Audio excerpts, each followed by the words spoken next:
FM Channel program ngai thatu te hinzawai in sinfo studio changin che bai kan book chewa zanin kan program a hian kan shia ta na thupoi mo le ngai nom takte kan ngai tha anga tin zai moi tak tak te kan ngai thadon bokani kan program ma sabera ta nel shwai tluangi marin ka ngil lawang ti la thiam tak maya asak ilongai thang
Zaipol zai kan ngai thave thunga khatla pastor bia zaipol ten kan ram tidam le ro ti hlan rem kha ilongai thang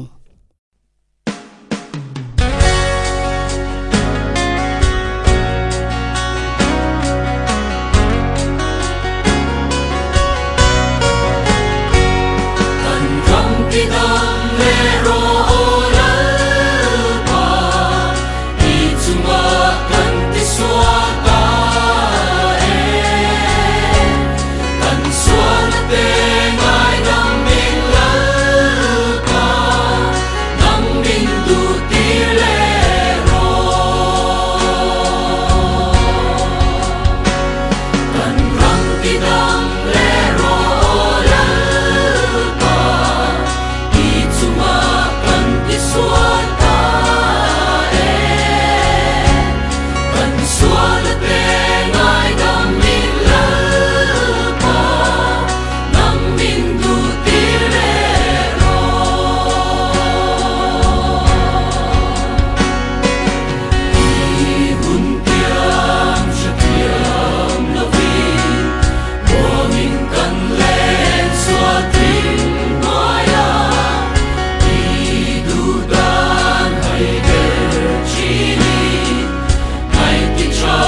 tuna chuan pula romo yan Christian Labu lo pian dan le chanzel dan chungchang asoi episode 4 lo ngai thang Christian Labu lo pian so dan le chanzel dan ti hei voi tam engema za chukan soi ni tamaya tum thum tum li lai kan lo soi ta a kan soi zo don ta hialani kum sang kha zakwa som riat pathuma tanga riat ami le riat nga mi in nai bi gdeu kha atop na khan khar na tan khan soi masaka kan manga ti chuan som riat panga ami hi kan soi nun ber khani boka tle ma zong han soi non ta ila a hun po in nai ani kha chuan som riat panga atang hi chuan solfa omlo labu an chut ve ze lakha an chut talawa solfa omlo thu chau labu Christian labu chuan om talawani ti chuan he labu hi chut non che nani a man po kan mang rei de leka ti chuan sangkha zakwa som riat paruk riat sari riat som kwa khat kwa ni kwa thum kwa nga kwa ruk sang ni pakhat sang ni pahnia te ka khachu kan chunona centenary edition kan ti sangkha zakwa som kwa pali live la kan ti chuate po kha hemi labu tho hialani ati danglam lovin a minga khan Christian Labu centenary edition ti in kan soi mai thin ani kha kan abu te po kan sia kan ni kha ani ti chuan ta khan lathar zale parulai da bel ani thu te po kha kan soi to in ka ria la le elin khoi danglam a nuala tun malama khoi danglam then khat chu alle a hluya khan tun ma ang khan kan han da let le ki da kir le boka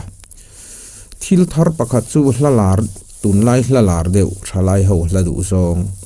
hla som ni le parukolai mai da khomin a hu hovin thalai chat pual ti kha thupui rang angin a nol mai ni chu ba ka po chuan a phek chip veilam hla number noya a phua tu ming te a pian kum le thi kum te da ani tin a phek chip lai hola hla thuk ming le bible chang da ani hla thuk ming hi sa pho chuan an mang tangkain anda ngai poimo ma keini ro chuan kan la ngai poimo thiam lo kan la mang tangkai thiam vakalowani tin a phek chip ding lam sir a hlalak na kan hlatam ber hi sapla le elina ne wangin a sapla kan lak na bu le a number te khang khada ani tin a music siam tu ming le an pian kum ten thi kum te da ani boka sa phau hian hla phua thiam le solfa te thuk siam dan te music part sang siam dan te po thiam ma se an manin an siam vek herlem lova midang an siam tir fo thinani tin chu ba ka chuan a phek mong lama hian a let tu ming le pian kum da thin ani thil thar de upakhat chu le lin ni chi along sapla atang te an lak an siam a oma chu siam tu tia da ani kha asapla in an thin lunga khoi tharau lam malsom na andon inspiration andon kha hlai nan phua chuak thina a hla sapla ang kha chu ani chi abok lo han le elin kha ni chi alova ma sela khata tanga ron tro chuaka hlalo la thar lo omakha letling tu tilovin siam tu tin kan da ta achung chu samariat le panga a lo chuak ina aron ken tel thil thar oimo tak chuan ni tapokani ti chuan abu top lama hlathuk ming zon ol na te chun index an tiang chi te tin a phua tu le let tu kut koi chin han zon na tur classified index te da ani heta tang hian abu chung keu lem lo khan keu boi vak lo khan an la phua te po kan zongin engzat nge ni an lelin te po eng zat nge ni ti te kha en chiar zung thei to a chuwangin tiang classified index poimo tak te hi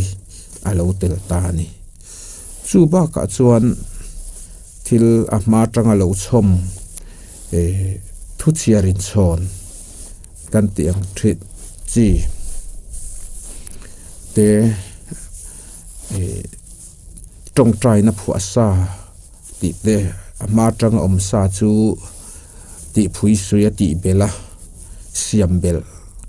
ani boka chung te chu a omani chu sang ni le palia khan somriat le pangami chon han en non le a chu buthar alo om le ta ni sang ni le palia hian ti danglam tam tak chu a hlui angalet le te ani a tin ahlahi chut sual atam de ule ka som ni le sang ni le palia mi hi chuwang chuan sang ni le panga en non tu siam ngalan ni a mi an ruata ti chuan chung te chuan an han en non in han siam tha a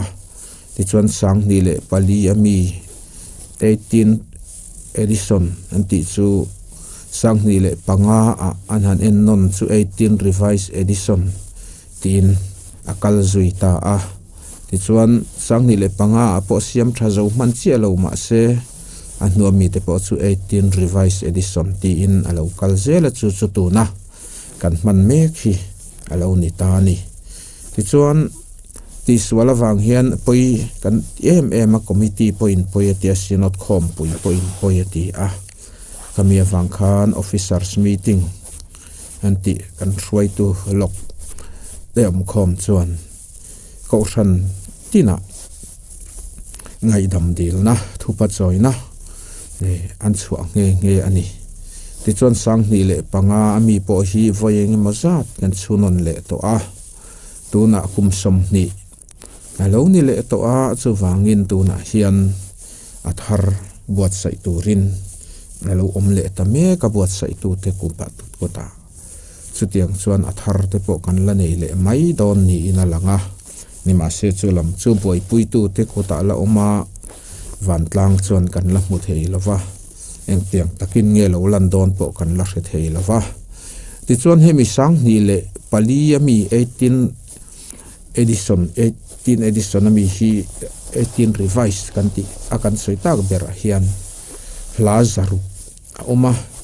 hi Christian labu atam berkum alen berkum ani a ti chuan hei chu han soivak po ngai lovin ka ria a tuna kan mang me ka kan keng me ka chuwangin labu tepo kan han en main kan thresa o me mai le mai chana hanin mua indoor in ngai thla hanin soi ho ni ila chu zo na tam tak kan neyanga chu tiang chu soi ho tur tam taka omang ba se chung te po hetiang han soi chuan soi mai theilo hanin thil fia mai theilo mi te har sat na lai bik le chian lo na lai bik po hre mai lo kan ni awangin ti hian soi zo don tamai ila Christian labu chu Mizoram ko ran lian ber patni ina intro ma kan siam dun ani a amang tu mizo trong kan labua chuan pathian fakna labua chuan mang tu tam ber labu ani a chuwang chuan labu pui ber ang te poin han soita ila ain tharun amlu tuk lovin ka ria a din alo rei to a en non te po jing to a tin mi puin kan ma mo piangin man lai mek bua kha kan chunon zelani boka keina kan riat mai theya po hian sangka zere som ko pakwa atanga tunin kara hian voisom rukle paruk chu kan lo chunon to ni chuwangin kan hlabu jinga hian mizo tong hlabu chuan chutnon tam ber chutnon zin ber te po ani hialin karing tin rampum ang po in amang tu kan zaw wangin labular ber ang po in kan soi theyanga chutiang chu tu na adin mun ani a kumre lo te athar kan la mule mai do na te po ngai ta ila thazok changtung zok te po kan rel ruin han be sei chin ta ila chumi hemi awanga pathian fakna kan lunglen na te pathian kan pol na bui pui berani awangin ko ran ho te tharaw lam nun chong tu le khoi tu labu poimo bera mizoram chuan kan chal thei hialin ka ring chutiang chutuna kan soi thei chin chalo ni ta ni amangai ina fakini zayang ti hla lal du sakin thiam tak maya asakha ingai thale tiang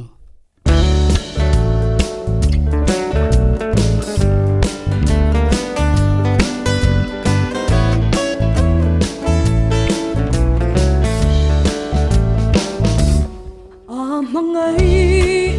subscribe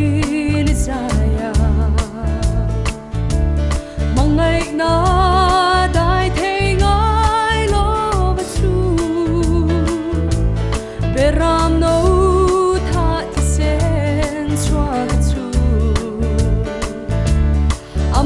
kênh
Ghiền Mì Gõ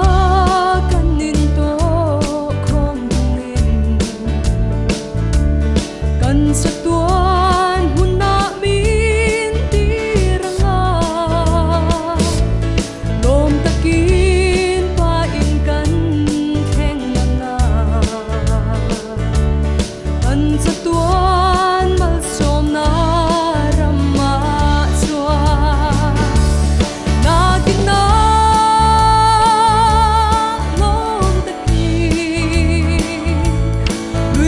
không bỏ lỡ